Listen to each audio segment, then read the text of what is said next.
네, 오늘은 부활주일입니다. 예수님이 죽음의 권세를 깨뜨리시고 부활하신 그날을 기념하는 날인데요. 이 아침에 부활의 기쁨, 부활의 은혜가 저와 여러분에게 넘치시기를 바랍니다. 여러분은 죽음을 어떻게 생각하십니까? 사람들은 다들 죽음을 싫어하고요. 죽음 앞에서 다들 두려워 떱니다. 그런데 죽음을 두려워하지 않을 수 있는 사람들이 있습니다. 그 사람들이 누굴까요? 감리교를 창시한 존 웨슬리의 일환입니다. 이분이 미국의 인디안들에게 복음을 전하려고 선교사로 가는 길이었습니다. 그 배를 타고 있는데 그 배에는 또 다른 모라비안이라는 교도들, 그 당시에 했던 경건주의 운동을 했던 한 일파인 평신도들이 함께 배를 타고 있었습니다. 그런데 이 배가 그만 큰 풍랑을 만나서 침몰 직전에 있었습니다. 많은 사람들이 그 죽음 앞에서 두려워 떨고 있었습니다. 존 웨슬리도 마찬가지였습니다. 사시게 되어서 막 두려워 떨고 있는데 한쪽에서 막 찬송 소리가 들려오는 거예요. 가만히 보니까 함께 타고 있던 모라비안 교도들이었습니다. 그 모습을 보면서 웨슬리는 큰 충격을 받습니다. 자신은 미국의 인디안들에게 복음을 전하고 하는 선교사인데 그냥 평범한 저 믿음의 사람들은 이 상황에서도 두려워하지 않고 찬송하고 있는 거예요. 그런 모습을 보면 자신의 신앙을 돌아보게 되었다라고 합니다. 나중에 알고 보니까 이들이 그렇게 죽음 앞에서도 두려워하지 않고 찬송할 수 있던 이유는 그들에게는 부활의 신앙이 있었기 때문이다라고 이야기합니다. 여러분, 존 웨슬리 목사님이 예수님의 부활을 믿지 않았을까요? 믿었습니다. 믿었으니까 복음을 전하려고 미국에 선교사로 가는 거죠. 그런데 무슨 차이가 있었죠? 존 웨슬리 목사님은 예수님이 부활하셨다는 과거의 사건은 믿었지만 이 모라비안 교도처럼 예수님의 부활이 지금도 여전히 우리가 체험할 수 있고 여전히 현실이라는 것을 몰랐다는 것입니다. 오늘 저와 여러분은 어떻습니까? 예수님의 부활을 아마 다들 믿으실 거예요. 믿으니까 이곳에 나와서 예배를 드리시겠죠. 그런데 예수님의 부활을 그저 지나간 과거의 사건으로만 추억하고 그냥 과거의 사건으로만 기념하고 있지는 않습니까? 예수님의 부활을 지금도 우리가 경험할 수 있고 또 경험해야 되고 지금도 부활하신 예수님이 나와 함께하고 계시다는 부활의 신앙이 저와 여러분에게 회복되었기를 바랍니다. 자, 그렇다면 오늘 말씀을 통해서 부활 신앙이란 과연 무엇인가? 이 부활의 신앙이 무엇인지 깨닫고 부활의 신앙을 회복할 수 있기를 바랍니다. 자, 그러면 첫 번째로 부활의 신앙은 무엇입니까? 부활 신앙은 부활 생명으로 사는 것입니다. 다른 말로 하면 부활하신 예수님의 생명으로 사는 것입니다. 성경을 보면요, 우리가 예수님과 함께 십자가에서 죽고 또 함께 부활했다라고 말씀합니다. 로마서 6장 4절 말씀. 그러므로 우리가 그의 죽으심과 합하여 세례를 받음으로 그와 함께 장사되었느니 이는 그리스도의 영광, 아버지의 영광으로 말미암아 그리스도를 죽은 자 가운데서 살리신 것 같이 우리로 또한 새 생명 가운데서 행하게 하려 함이라 라고 말씀합니다. 이게 가만히 보세요. 우리가 그의 죽으심과 합했다는 겁니다. 우리가 예수님이 십자가에 달리실 때 같이 죽고 예수님이 다시 부활하실 때 함께 살아났다는 겁니다. 그래서 이제는 우리가 새 생명 가운데서 행할 수 있게 되었다라고 말씀합니다. 그럼 가만히 보세요. 여러분 죽었나요? 언제 죽었죠? 아니, 아직도 살아있고 죽은 적도 없는데요. 그런데 왜 성경은 죽었다가 다시 살아났다라고 말씀하시죠? 여기서의 죽음은 우리 육신적 죽음이 아니라 우리 영적으로 죽은 상태에서 다시 살아났다는 뜻입니다. 에베소서 2장 1절 보면 우리는 바로 허물과 죄로 죽었던 자들이었습니다. 그랬더니 우리가 다시 살아났다라고 얘기합니다. 누구 때문에? 예수님 때문에. 예수님과 함께 살아났다는 것입니다. 그러니까 예수님의 부활은 예수님만의 부활이 아니라 저와 여러분의 부활인 것도 사실이라는 것입니다. 여러분, 우리가 부활의 기쁨, 부활의 은혜를 찬양하는 이유가 뭡니까? 예수님이, 우리가 사랑하는 예수님이 그냥 살아났기 때문에 기뻐하고 그걸 은혜로 생각하나요? 아닙니다. 내가 살아났기 때문에, 죽었던 내가 살아났기 때문에 우리가 기뻐할 수 있고요, 그것을 은혜로 받아들일 수가 있는 것입니다. 갈라디아서 2장 20절을 보면 사도 바울은 자신이 그리스도와 함께 죽고 다시 살아나셨다는 것을 믿음으로 고백했습니다. 그래서 이제는 내가 사는 것이 아니고 나는 죽었고 내 안에 예수님이 사신다. 그래서 나는 예수 생명으로 산다라고 고백했습니다. 그리고 실제로 그런 삶을 살았습니다. 여러분, 봄이 좋은 이유가 뭡니까? 봄은 겨울에 얼었던 땅이 해빙되고 새싹이 돋아납니다. 그리고 이제 온 천지에 지금은 꽃이 많이 안 폈지만 꽃들이 많이 피고요. 그래서 많은 사람들이 꽃 구경을 가고, 또 땅에서는 그 맛있는 쑥이 올라오죠. 그래서 오늘도 집사님이 쑥을 캐 오셔가지고 이제 쑥국을 먹을 텐데, 여러분 그게 다 뭘 보여줍니까? 봄이 되면 생명의 기운이 막 용수순치고 충만해진다는 것을 보여주는 것입니다. 그러니까 봄이 되면 우리 힘이 나는 거예요. 겨울에 움츠렸던 우리 몸이 기지개를 펴고 막 살 힘이, 새로운 생기가 막 쏟아나는 거죠. 여러분, 부활의 생명은 마치 그렇다는 것입니다. 영적으로 죽었던 우리가 다시 살아나서 영적인 생기를 불어내고 생명력을 발휘할 수 있는 그런 삶을 살 수 있게 된다는 것입니다. 여러분, 바울 속에 예수 생명이 약동하니까 어떤 일들이 일어납니까? 바울의 가치관이 바뀌었습니다.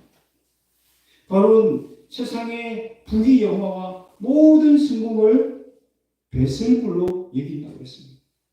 또 오줌으로 여긴다고 했습니다. 여러분, 사람들은 부귀 영광을 위해서, 성공을 위해서 정말 목매어 살고 있지 않습니까? 그런데 그것을 마치 배설물로 여기게 되었다는 것입니다. 왜요? 바울 안에 예수 생명이 작동하고 있으니까. 뿐만 아니라 바울의 삶의 방향이 180도 달라졌습니다. 지금까지는 자신의 성공을 위해서, 자기만을 위해서 살았습니다. 그런데 이제는 하나님의 영광을 위해서, 정말 이웃을 위해서, 그들이 잘되게 하기 위해서 복음을 전하는 일들에 자신의 삶을 온전히 드리는 것을 볼 수 있었습니다. 뿐만 아니라 지금까지는 바울이 자기 똑똑함으로, 자기 힘과 능력으로 살아왔다면 이제는 예수 생명으로, 예수님이 주시는 힘과 능력으로 살았던 것을 볼 수 있습니다. 그래서 성경에 보면요, 바울이 약할 때가 참 많았잖아요. 바울에게 알려지지 않은 병이 있어가지고 하나님께 3번이나 고쳐달라고 그렇게 간절히 기도할 정도로 그를 정말 힘들게 했던 질병이 있었습니다. 그런데 그가 뭐라고 고백하죠? 나의 약함을 오히려 자랑한다. 왜냐하면 내가 약할 때 주님의 능력이 내 속에서 더 능력 있게 강건하게 나타나는 것을 경험했기 때문이다 라고 고백합니다. 여러분, 바울이 사실 복음을 전할 때 얼마나 어려움이 많았는지 몰라요. 반대자도 많았고 또 핍박도 많이 당했습니다. 죽을 위기도 많이 경험했고요. 매도 많이 만났습니다.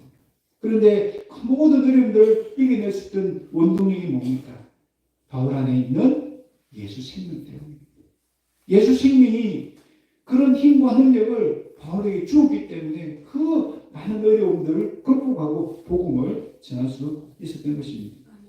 네. 여러분, 바울의 인생이 어떻게 이렇게 바뀌어지게 되었을까요? 부활하신 예수님을 만났기 때문입니다. 사도행전 9장에 보면 바울이 다메섹으로 예수 믿는 사람을 잡으러 가는 길에서 부활하신 예수님을 만납니다. 부활하신 예수님을 만나고 부활하신 예수님이 바울과 동행해 주시니까 바로 예수 생명으로 살아갈 수가 있었던 것입니다. 여러분, 헬렌 켈러 잘 아시죠? 헬렌 켈러는 삼중의 장애를 가지고 있었던 사람입니다. 말하지도 듣지도 보지도 못하는 이 삼중 장애를 안고 있었는데, 여러분, 역사적으로 아주 위대한 인물이었잖아요. 이유가 뭡니까? 애니 설리반이라는 선생님을 만났기 때문에 그 선생님이 정말 헌신적으로 결혼도 하지 아니하고 이 헬렌 켈러를 잘 돌보고 함께 했기 때문에 그래서 위대한 인물이 되었죠. 이런 바울도 마찬가지입니다. 부활하신 예수님을 만나고 부활하신 예수님이 함께 해주시니까 위대한 하나님의 사람으로 쓰임을 받을 수 있었던 것입니다. 그렇다면 저와 여러분도 부활하신 예수님을 만나기만 한다면 부활하신 예수님 우리가 동행해 주시기만 한다면 우리도 부활의 생명 예수 생명으로 살아갈 수 있을 줄로 믿습니다. 여러분 그럴 때 여러분 우리의 영혼도 부활의 생명이 약동해서 기쁨이 넘치고 영적으로 충만하고 아름다운 꽃을 피운 같은 그런 복된 삶을 살아가게 될 줄로 믿습니다. 여러분 두 번째로 부활신앙은요 부활 승리로 사는 것입니다. 부활하신 예수님의 권세를 힘입어서 승리의 삶을 사는 것입니다. 오늘 보면 57절에 보면 우리 주 예수 그리스도로 말미암아 우리에게 승리를 주시는 하나님께 감사한다라고 말합니다. 이런 바울은요 하나님이 우리에게 승리를 주실 것이다라고 기대하면서 감사하는 것이 아니에요. 지금도 이 승리를 주실 뿐만 아니라 계속해서 승리를 주신다라는 것 때문에 감사한다라고 고백하는 것입니다. 그렇다면 이 승리는 무엇에 대한 승리입니까? 이 승리는 사단 마귀에 대한 승리입니다.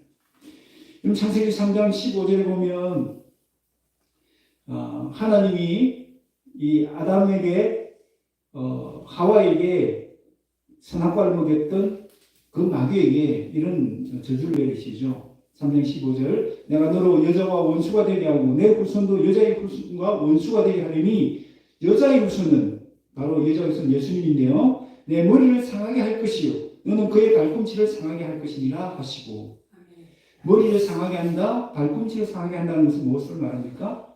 사단이 예수님을 십자가에 못 박는다는 것은 그것을 발꿈치를 상하게 한다라고 이렇게 말하는 겁니다. 그렇다면 여자의 후손이 내 머리를 상하게 한다는 것은 무슨 말이죠? 바로 예수님이 십자가에서 부활하심으로 말미암아 그 사단의 권세를 깨뜨리신다는 뜻입니다.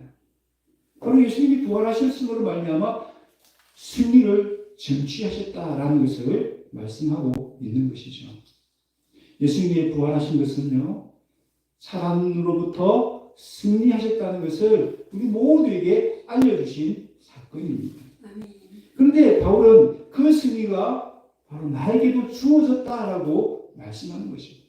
그래서 부활의 승리는 이미 나에게 주어졌다. 그것 때문에 감사한다라고 이야기를 하고 있는 것입니다. 바울의 예수님의 부활 승리는 옛날 옛적 흘러간 추억이 아니었습니다. 오늘도 지금도 경험하고 경험할 수 있는 현실이었습니다. 그래서 바울은 매일매일 예수님의 승리에 동참하는 삶, 그 승리를 경험하는 기쁨을 누리며 살았던 것입니다. 여러분 우리는 지금 눈에 보이지 않는 전쟁을 하고 있는 중입니다. 사느냐 죽느냐는 치열한 전쟁터 속에 살고 있습니다. 저 멀리 있는 우크라이나 사람들, 그 하마스가 있는 저런 팔레스타인에 있는 사람들만 전쟁을 치르고 있는 것이 아닙니다. 저와 여러분도 보이지 않는 전쟁을 치르고 있습니다. 누구와? 사단 마귀와 영적 전쟁을 치르고 있는 상태죠. 여러분 우리가 사단과 싸워서 이길 수 있을까요? 어떻습니까? 여러분 사단과 싸울 수 있습니까? 이길 수 있습니까? 없습니까? 이길 수 있습니다. 없습니다. 헷갈리세요? 예. 정답은요. 이길 수 있다도 맞고 이길 수 없다도 맞습니다. 우리의 힘으로는 이길 수 없어요. 우리의 힘으로 사단과 싸우면 백전백패입니다. 그러나 예수의 힘입어서 싸우면 백전백승입니다. 여러분 지금 한창 전쟁 중 우크라이나 국민들이 간절히 바라는 것이 있습니다. 그것은 전쟁의 판도를 한 방에 바꿀 수 있는 게임 체인지가 나타나기를 기대합니다. 그 중에 하나가 F-16 전투기입니다. F-16 전투기만 이 전쟁에 우리가 들어오면 이길 수 있다. 그런 어떤 희망적인 어떤 생각을 가지고 있습니다. 그런데 실제로 F-16 전투기가 들어와 봐야 뭐 어떻게 될지 그때 가봐야 알 수 있는 것이죠. 그런데 우리가 치고 있는 영적 전쟁에 게임 체인저가 있습니다. 누구시죠? 바로 예수님이십니다. F-16은 도입돼봐야 승리할 수 있을지 못할지 그때 결정됩니다.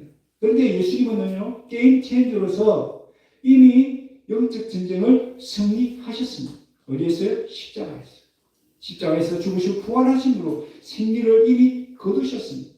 이미 게임이 체인지 바뀌어진 거예요. 전쟁의 판도가 바뀌어진 겁니다. 그래서 우리는 질 수 없는 싸움을 싸우고 있는 겁니다. 우리가 치르고 있는 영적 전쟁은요, 예수님과 함께하면 반드시 승리할 수 있는 그런 전쟁 속에 우리가 살고 있다는 것입니다. 그런데요, 우리가 반드시 승리하기 위해서는 예수님을 내 마음의 손님이 아니라 주인으로 모셔야 합니다. 어느 목사님의 예화 중에 이런 이야기가 있었습니다. 방 10개를 가진 한 사람이 있었다고 합니다. 그 집에 예수님을 초청했어요. 그리고 예수님에게 가장 좋은 방 하나를 드렸습니다. 그날 밤에 마귀가 찾아왔습니다. 집주인은 열심히 마귀와 싸웠는데 예수님은 전혀 관여를 하지 않는 거예요. 다음날 아침에 이 주인이 예수님에게 하소연합니다. 어젯밤에 그렇게 치열하게 마귀와 싸우고 있는데 예수님 왜 가만히 계셨어요? 그랬더니 예수님 말씀하십니다. 네가 나에게 준 그 방은 내가 철저히 철통같이 지켰다라고 얘기합니다. 그러자 이 주인이 이제 깨달은 게 있었죠. 그래서 이번에는 예수님께 10개의 방 중에서 4개의 방을 더 주어서 5개의 방을 예수님께 드렸습니다. 그날 밤도 마귀가 찾아왔어요. 이 집주인은 열심히 마귀와 싸웠는데 그날도 예수님은 가만히 계신 것 같아요. 그 다음날 또 하소연을 했습니다. 예수님, 어젯밤에 그렇게 마귀와 싸우고 있는데 왜 가만히 계셨습니까? 그렇게 예수님이 또 똑같은 얘기를 하시는 거예요. 네가 나한테 주었던 방 5개는 내가 철저히 지켰다라고 얘기하는 거예요. 그러자 이 집주인이 드디어 깨닫고는 항복합니다. 그래서 10개의 방을 모두 다 예수님께 드렸다라고 합니다. 그래서 그날 밤에 또 어김없이 마귀가 찾아왔어요. 그랬더니 그때는 집주인이 나간 것이 아니고 예수님이 나가신 거예요. 마귀가 딱 들어와서 보니까 집주인이 아니고 예수님이 딱 보이는 거예요. 그러니까 집 잘못 찾았습니다 하고 그냥 도망갔다는 거예요. 여러분, 우리 영적 전쟁에서 승리하기 위해서는요, 예수님을 내 마음에 손님이 아니라 주인으로 모셔야 돼요. 내가 싸우고 있다고 나가는 것이 아니고 예수님 나를 도와주세요. 예수님을 의지해야 합니다. 그래야 영적 전쟁에서 승리할 수 있습니다. 아멘. 부활의 승리는 나의 승리인 줄 믿습니다. 이미 승리하신 그 예수님을 의지해서 날마다 영적 전쟁에서 승리할 수 있는 저희들 되시기를 바랍니다. 아멘. 세 번째로 부활의 신앙은요, 부활의 소망으로 사는 것입니다. 죽음 앞에서도 죽음을 두려워하지 않는 부활을 소망하는 그 신앙이 바로 부활 신앙입니다. 고린도서 15장 20절에 그러나 이제 그리스도께서 죽은 자 가운데서 다시 살아나사 잠자는 자들의 첫 열매가 되셨도다라고 말씀합니다. 예수님은 부활의 첫 열매가 되셨습니다. 여러분, 여기는 놀라운 의미가 담겨 있어요. 예수님이 첫 열매다라는 얘기는요, 예수님 이후에 예수님 믿는 모든 사람들도 부활할 것이다 라는 것을 의미하는 겁니다. 그것을 확증해주고 그것을 보증해주는 것이 첫 열매인 거예요. 그래서 예수님이 부활하셨다는 것을 보면 뭘 우리가 확신할 수 있죠? 나도 부활할 것이다. 예수님이 부활하셨으니, 부활의 첫 열매가 되셨으니 나도 그 부활에 동참해서 언젠가는 부활할 것이다. 그런 소망과 기대를 가질 수가 있는 것입니다. 예수님은 죽음을 정복하시고 부활하셨습니다. 여러분, 세상에 죽음을 정복한 사람들이 있을까요? 요즘 그 과학은요, 죽음을 정복해 보려고 많은 시도를 합니다. 냉동 인간을 만들기도 하고요. 또 우리 뇌에 어떤 칩을 이식해서 그 사람의 그 과거의 모든 데이터를 다 입력해서 죽었지만 다시 그 사람으로 살려내는 그런 시도까지 하고 있어요. 죽으면 어떻게든 정복해 보려고 하는 것이죠. 진시황도 불로초를 얻어서 어떤 영생 불사를 꿈꾸기도 했습니다. 인간의 욕망 속에는 영원히 죽지 않으려고 하는 그런 욕망들이 다 있는 것 같아요. 그러나 그 어떤 시도도 지금까지 성공을 하지 못했고요. 또 성공하지 못할 것입니다. 그러나 유일무이하게 죽음을 정복하신 분이 우리 예수님이십니다. 예수님이 죽음을 정복하셨을 뿐만 아니라 우리도 그 죽음을 정복하게 될 줄로 믿습니다.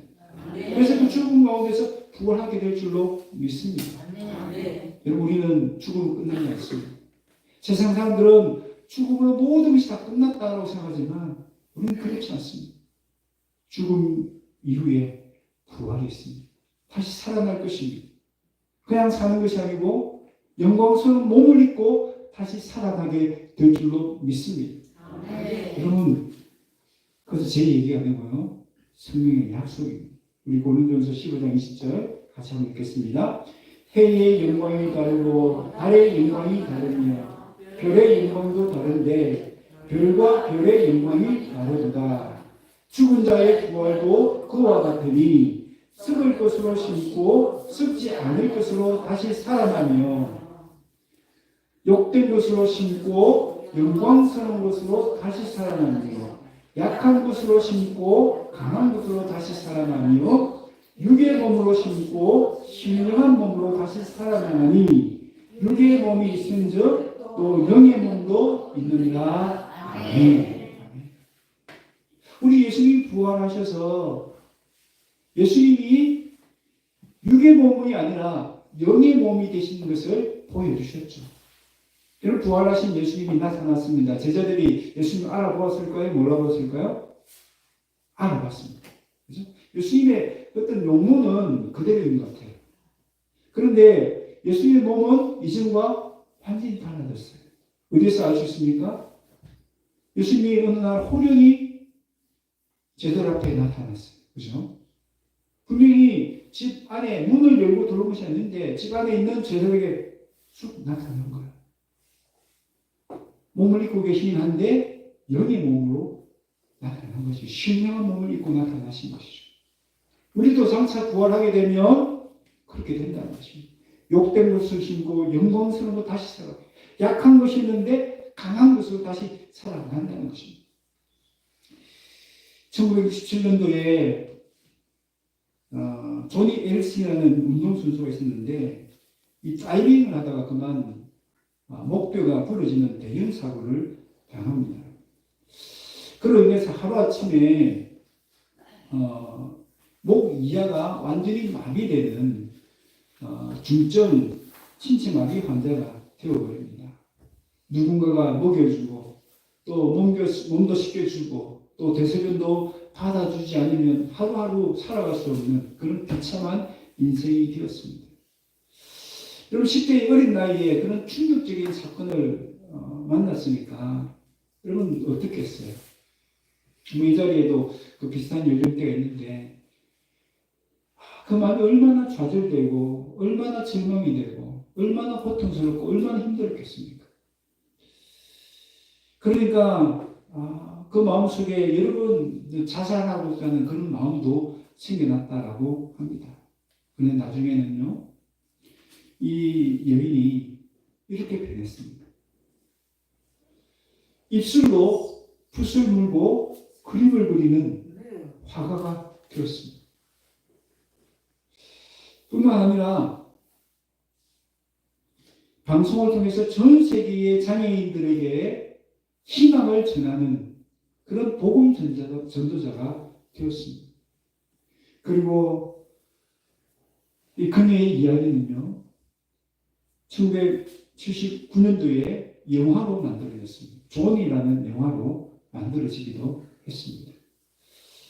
여러분, 어떻게 이런 절망의 어둠을 극복하고 이 광명의 기적을 이룰 수 있었을까요?